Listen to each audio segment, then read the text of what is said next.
कहानी का नाम है जादुई मंत्र। कहानी का क्या नाम है? जादुई मंत्र। यह एक काल्पनिक कहानी है। काल्पनिक कहानी क्या होती है? जिसे हम कल्पना करके लिखते हैं, जिसे हम सोच कर लिखते हैं, कल्पना करते हैं उसकी, उसको लिखते हैं, वह एक काल्पनिक कहानी होती है। तो जादुई मंत्र यह भी एक काल्पनिक कहानी है। तो आइए इसे हम पढ़ते हैं, क्या है इस कहानी में। अम्मू और अनूप जुड़वा भाई बहन थे। वे दुनिया की सबसे पुरानी गाड़ी में स्कूल जाया करते थे।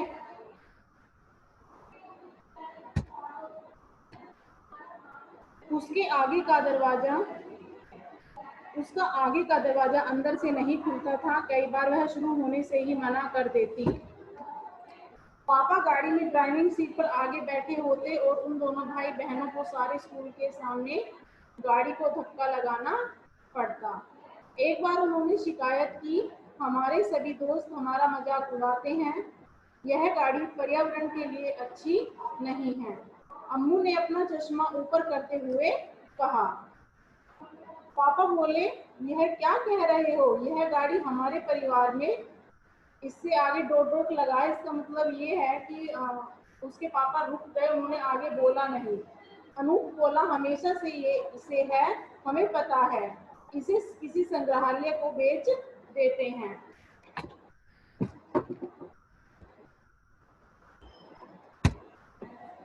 हाँ, और एक अच्छी गाड़ी खरीद लेते हैं, अम्मू बोली। पापा थोड़ा नाराज होते हुए बोले, यह हमारे लिए शुभ है। दोनों भाई बहन हताश हो गए। पापा मानते थे कि उनके जीवन में जितनी अच्छी चीजें हुई हैं वे इसी गाड़ी की वजह से हुई हैं। वे उस गाड़ी को लक्की मानते थे। वो कहते थे कि यह गाड़ी हमारे लिए शुभ है। जब से ये गाड़ी हमारे घर में आई तब से अच्छा ही हो रहा है, इसलिए वो उस गाड़ी को बेचना नहीं चाहते थे। वे दोनों एक पेट्रोल पंप पर मिले थे।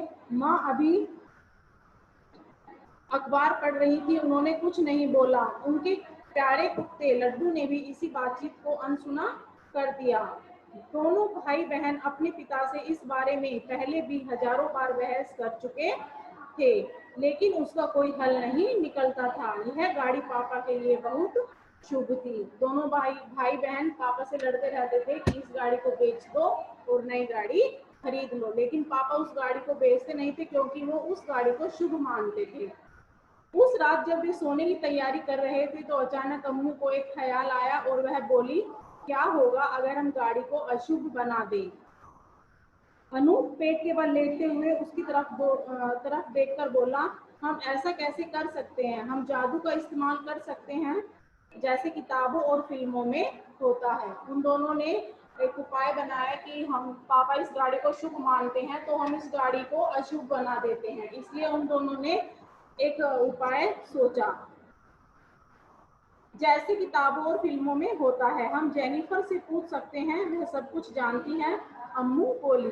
जेनिफर अम्मू की सबसे अच्छी दोस्त थी। वह हमेशा पढ़ती रहती थी। जब तक आधे दिन के खाने की छुट्टी खत्म हुई, जेनिफर ने अम्मू को बता दिया था कि उसे क्या करना है। उसने कहा कि उसने इसके बारे में छुट्टियों में प्राचीन इजिप्ट के बारे में एक किताब पढ़ी थी। अनूप ने पूछा, प्राचीन इजिप्ट में गाड़ियां होती थी? फालतू सवाल मत पूछो, जेनिफर ने थोड़े गुस्से से कहा। अम्मू ने अनूप को आंखें दिखाई।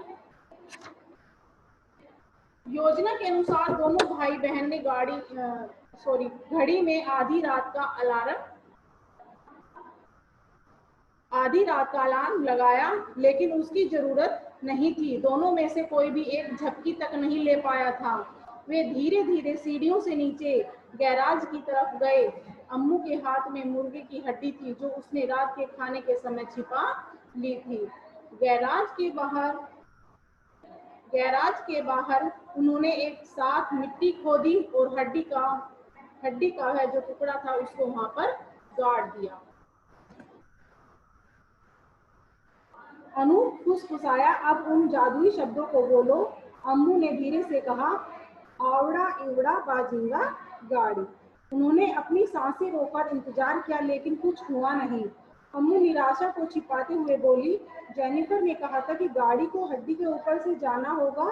अनूप मन ही मन प्रार्थना करने लगा।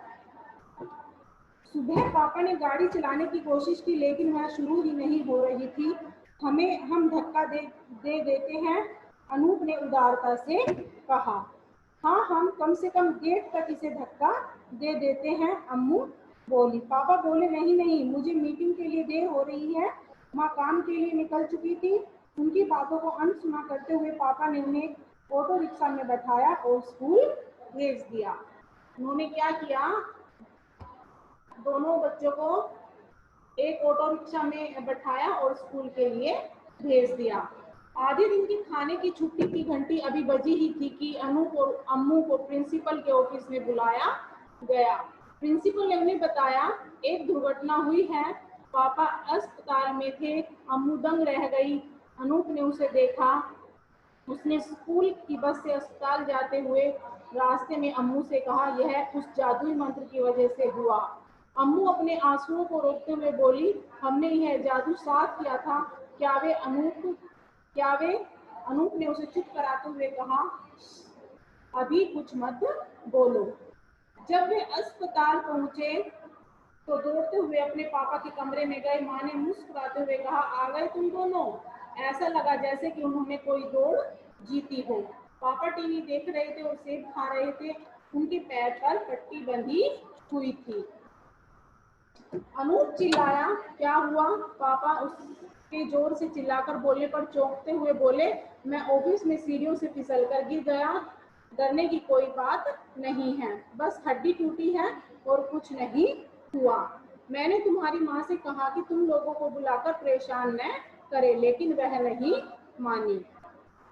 तो आप गाड़ी लेकर नहीं गए थे? अम्मू ने पूछा। पापा बोले, गाड़ी? क्या नहीं, वह सुबह चल नहीं रही थी, याद है ना? अम्मू और अनूप के घर पहुंचने तक शाम हो चुकी थी। अम्मू ने जेनिफर को फोन करके सब कुछ बताया। उसे आश्चर्य हुआ कि जेनिफर हंस रही थी। उसने कहा, ओह, तुम दोनों ने असल में वह किया, मतलब जो उसकी दोस्त थी जेनिफर, उसने उन दोनों के साथ मजाक किया था और उन दोनों ने सोचा कि वह सच में हमें बता रही है कि ऐसा करने से ऐसा होगा, लेकिन वास्तव में ऐसा नहीं था। मैंने वह सब ऐसे ही बना दिया था। अम्मू ने खुद पर गुस्सा होते हुए फोन रख दिया। वह गैराज में गई और मिट्टी खोदने लगी। वह उस हड्डी को फेंककर भूल जाना चाहती थी कि इसने ऐसी कोई बेवकूफी वाला काम किया था। अनूप देखता रहा। दिन की घटना से उसका मन अभी भी विचलित था। अम्मू ने फुसफुसाते हुए कहा, वह यहाँ नहीं है, हड्डी गायब हो गई है। दोनों ने गाड़ी को अचंभित होकर देखा। शाम के समय वह ऐसी लग रही थी जैसे किसी और दुनिया से हो। अनूप ने चकित होकर कहा, उसे पता था कि हम उससे छुटकारा पाना चाहते हैं। यह जादुई गाड़ी है। अम्मू ने हाँ में सिर हिलाया। पापा सही थे।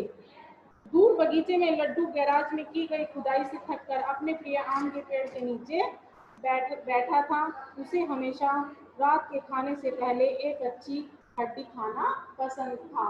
अर्थात क्या हुआ, जो हड्डी उन्होंने वहां पर रखी थी वह उनके कुत्ते ने निकाल ली थी। तो इस कहानी में क्या बताया कि हमें किसी की बातों पर विश्वास नहीं करना चाहिए। हमें अपने मन से अपने विचारों को सामने रखते हुए हमें आगे बढ़ना चाहिए। हमें किसी की ऐसी बातों पर विश्वास नहीं करना चाहिए।